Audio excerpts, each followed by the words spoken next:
కర్నూలు జిల్లా బనవాసి ఏపీ గురుకుల జూనియర్ కాలేజీలో ఇంటర్ ద్వితీయ సంవత్సరం చదువుతున్న విద్యార్థినిపై లైంగిక వేధింపులకు పాల్పడిన లైబ్రేరియన్ మద్దిలేటిపై విద్యార్థిని కుటుంబ సభ్యులు దాడి చేశారు. అడ్డు వచ్చిన ప్రిన్సిపల్ శ్రీనివాస గుప్తాను చితకబాదడంతో ఆయనకు తీవ్ర గాయాలయ్యాయి. ఏపీ గురుకుల జూనియర్ కాలేజీలో 260 మంది విద్యార్థినులు ఇంటర్ ప్రథమ ద్వితీయ సంవత్సరం చదువుతున్నారు. ద్వితీయ సంవత్సరం చదువుతున్న ఓ విద్యార్థినిని గత కొన్ని రోజులుగా లైబ్రేరియన్ లైంగిక వేధింపులకు గురి చేస్తున్నట్లు తెలిసింది. ఈ విషయాన్ని ప్రిన్సిపల్ దృష్టికి తీసుకెళ్లింది. ప్రిన్సిపల్ స్పందించకపోవడంతో విద్యార్థిని తన కుటుంబ సభ్యులకు జరిగిన విషయాన్ని ఫోన్ చేసి చెప్పింది. విద్యార్థిని కుటుంబ సభ్యులు తమ అమ్మాయికి జరిగిన విషయంపై ప్రిన్సిపల్ శ్రీనివాస గుప్తాతో వాగ్వివాదానికి దిగారు. ప్రిన్సిపల్ గదికి లైబ్రేరియన్ మద్దిలేటి రావడంతో ఆగ్రహంతో విద్యార్థిని కుటుంబ సభ్యులు దాడి చేసి చితకబాదారు. అక్కడే ఉన్న ప్రిన్సిపల్ అడ్డు చెప్పడంతో ఆయనపైన దాడి చేయడంతో గాయాలయ్యాయి. విద్యార్థిని టీసీ తీసుకుని వెళ్లిపోయింది. దాడిలో ప్రిన్సిపల్ కంటికి గాయం కావడంతో కర్నూలులోని ఓ ప్రైవేట్ ఆసుపత్రిలో చికిత్స పొందుతున్నారు.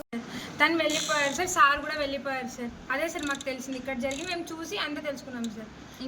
అది తప్ప ఇంకేం జరగలేదు. ఇక్కడైతే లేడీ స్టాఫ్ ది ఎటువంటి మిస్టేక్ లేదు. లేడీ స్టాఫ్ ని మాట్లాడనియర్ sir, agent staff lady staff ని మాట్లాడనియర్ సార్. వాళ్ళని ఎట్లా బిహేవ్ చేస్తాడు మీ పట్ల? సారు కొంచెం లాంగ్వేజ్ సరిగా ఉంటుంది చెప్పండి అలా అంటే సార్ లోక పిల్లలు మరి పవిత్రని అసభ్యకరంగా చేసినాడని మాకు సమాచారం వచ్చింది. అది చెప్తే కానీ పవిత్ర మీద తప్పేసినారు సార్.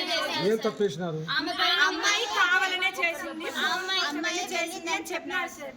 ఆ అమ్మాయి కావాలనే ఫోన్ మాట్లాడడం కోసం అడిగింటే అలా తోసేశారు అని ఆ అమ్మాయి పైన నింద వేశారు. ఒక రోజు అంటే ఎక్కువ మాట్లాడతామని ప్రిన్సిపల్ సార్ అక్కడే సైన్ పెట్టిరు, మమ్మల్ని వదిలి వెళ్ళిపోయినారు సార్. కాలేజ్ లో మమ్మల్ని లేడీ స్టాఫ్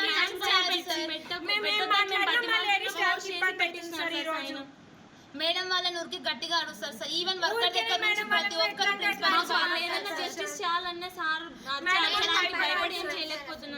మేడం వాళ్ళు న్యాయం చేయాలనుకుంటున్నా మాకు మేడం వాళ్ళు ఏం చేయలేకపోయే స్థితిలో స్టడీకి ఏం జరగకూడదు సార్, అది ఒకటే కోరుకుంటున్నాం సార్. ఆ అమ్మాయి పవిత్ర ఖచ్చితంగా ఈ కాలేజ్ కి వచ్చి తీరాల్సిందే.